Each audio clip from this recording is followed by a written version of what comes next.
Sebelum kita menonton videonya, bagi teman-teman yang belum subscribe, silahkan klik tombol subscribe, klik loncengnya, like dan komen, dan bagikan ke media sosial teman-teman semua. Assalamualaikum warahmatullahi wabarakatuh.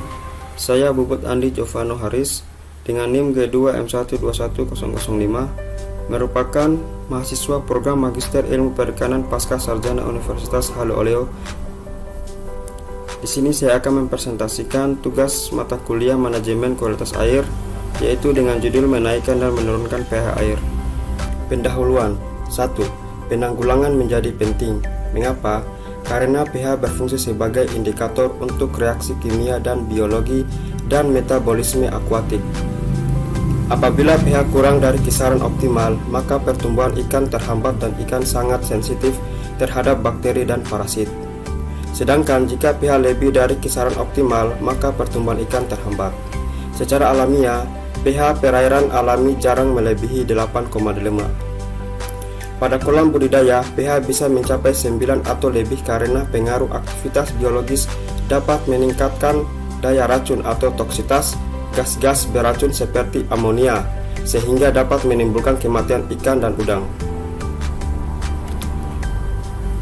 2. Efek negatif pada hewan budidaya. Dalam studi kasus, menaikkan dan menurunkan pH memberikan efek negatif terhadap hewan budidaya. Hal ini dikarenakan apabila pH dalam budidaya sangat rendah dalam menimbulkan kelarutan logam dalam kolam air makin besar sehingga dapat bersifat toksik bagi organisme air. Sebaliknya pula, apabila kisaran pH dalam budidaya yang tinggi dapat meningkatkan konsentrasi amoniak dalam kolam air, dapat bersifat toksik bagi organisme budidaya tersebut. Oleh karena itu, perlu adanya kontrol dalam melakukan budidaya.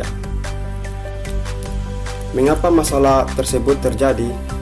Faktor yang mempengaruhi pH air. 1. Karbon dioksida. Dalam studi kasus, menurunkan dan menaikkan pH air, masalah ini terjadi dikarenakan nilai pH air sangat dipengaruhi oleh konsentrasi karbon dioksida. Konsentrasi pada siang hari terjadi fotosintesis karbon dioksida menurun, sehingga nilai pH airnya meningkat. Sebaliknya, pada malam hari, seluruh organisme akan melepaskan karbon dioksida sehingga pH air menurun. Hal ini yang menyebabkan terjadinya turun dan naiknya pH air.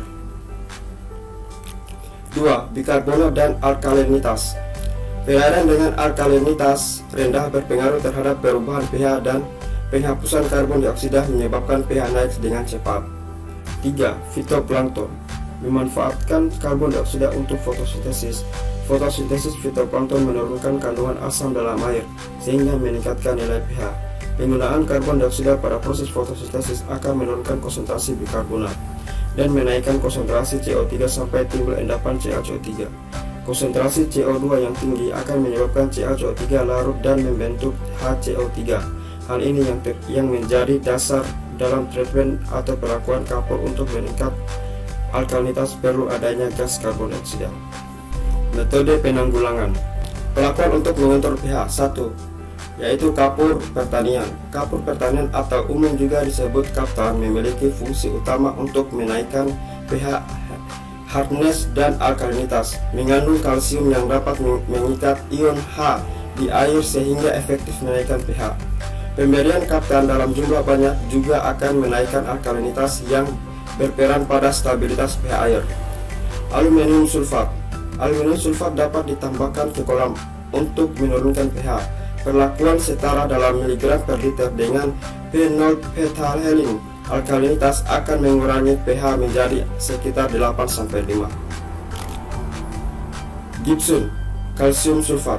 Gibson pertanian atau kalsium sulfat dapat digunakan untuk air untuk meningkatkan kesadaran total tanpa mempengaruhi total alkalinitas. Pengalaman menunjukkan bahwa Gibson akan meringankan kondisi yang bertanggung jawab untuk pH tinggi. 4. Bahan organik untuk merangsang aktivitas komunitas heterotrof untuk melepaskan karbon dioksida untuk menurunkan pH. Water exchange. Sesuai dengan perkembangan teknologi yang semakin maju, aquaculture membutuhkan strategi untuk meningkatkan sistem produksi dan biosecurity serta mengurangi dampak terhadap lingkungan. Salah satunya adalah dengan penerapan zero water exchange, yaitu sistem dengan sedikit atau tanpa pergantian air. Pergantian air yang minimal dapat mengurangi resiko masuk dan menyebarnya penyakit serta memberikan keuntungan dalam pemanfaatan nutrisi dan produksi alami yang berasal dari kolam budidaya. Penutup kesimpulan, pH merupakan indikator yang sangat penting dalam budidaya karena mempengaruhi tingkat kesuburan perairan, di mana kondisi pH yang ekstrim cenderung menyebabkan kematian pada hewan budidaya. Adapun yang mempengaruhi nilai pH di suatu perairan yaitu karbon dioksida, bikarbonat, dan alkalinitas dan fitoplankton. Sehingga perlu adanya pengontrolan nilai pH dalam melakukan budidaya, yaitu dengan cara pemberian kapur pertanian, aluminium sulfat, gipsum, atau bahan organik dan water exchange. Sekian dan terima kasih. Assalamualaikum warahmatullahi wabarakatuh.